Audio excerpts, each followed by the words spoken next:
Hero হইতে আর কি লাগে এমন ভাবনায় পরিচালক মোস্তফা সরোয়ার ফারুকী শুরু করতে চলেছেন তার নতুন ছবি পিঁপড়া বিদ্যার প্রমোশন। ছবির নায়ক অনেকটাই নতুন মুখ নূর ইমরান মিঠুকে ঢাকাই ছবির আইকন নায়কদের ছাঁচে ফেলে তৈরি হচ্ছে ফান ভিডিও। এটি পিঁপড়া বিদ্যার প্রথম ব্র্যান্ডিং উদ্যোগ। পার্থ সঞ্জয়ের সাথে ছবির প্রমোশন ভাবনা নিয়ে কথা বলেছেন পরিচালক ফারুকী।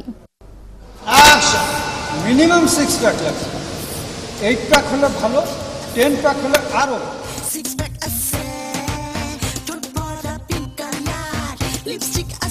শুধু 6 প্যাকই নয়, 6 ফুট লম্বা সহ আরো কত কিছুই তো ঢাকাই চলচ্চিত্রে নায়কের রেসিপি।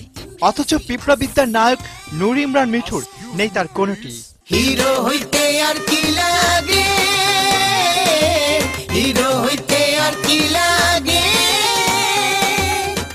সেই শূন্যতা ঢাকতেই বুঝি আইডিয়াবাজ পরিচালক মোস্তফা সরোয়ার ফারুকী ছবির প্রমোশনের প্রথম উদ্যোগে নায়ককে ছাঁচে ফেললেন ঢাকাই ছবির আইকন সব নায়কদের। তার শারীরিক কাঠামো, আচার আচরণ, চলন বলন কোনো কিছুই ঠিক হিরোদের, বাংলার যে একটা হিরোর যে একটা আদল আছে, হিরো 6 ফুট হতে হবে, হিরোর পায়ের জুতা 6 ইঞ্চি হিল হবে, তারপরে আরও ব্যাপার আছে, হিরো হয়তো কলিজা বের করবে কখনো, এরকম যে নানাবিধ হিরোর সম্পর্কে যে একটা ধারণা আছে, হাতে একটা গান থাকবে, এই যে আর্কিটেক্টটা আছে, আমি চিন্তা করলাম যে এই আর্কিটেক্টের মধ্যে তো আমার এই হিরোটা পড়ছে না।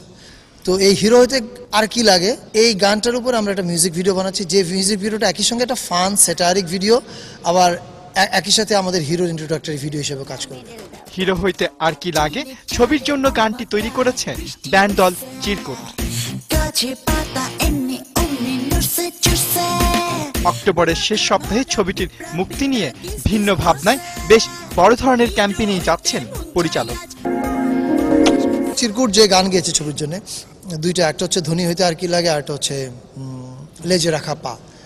এরপরের ধাপটা হচ্ছে ওইগুলো নিয়ে ভিডিও বেরোবে, এবং তারপরে হচ্ছে আমরা ইয়াং অডিয়েন্সকেও ইনভলভ করবো। এটা অনেকটা ইন্টারেক্টিভ ক্যাম্পেইন হবে। যে দৃশ্যগুলো আমরা রাখিনি, ওই ডিলিটেড সিনগুলো ছবির ক্যাম্পেইনের সময় বের করবো আমরা। এটার ক্যাম্পেইনটা হবে এরকম যে ছবিতে যা যা নাই ওটা দেখে বুঝে নেন, অনুমান করেন দেখি ছবিতে কি কি থাকতে পারে।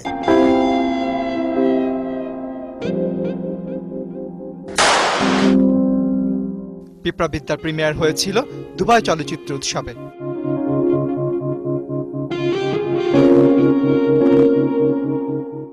পার্থ সঞ্জয়, ৭১, ঢাকা।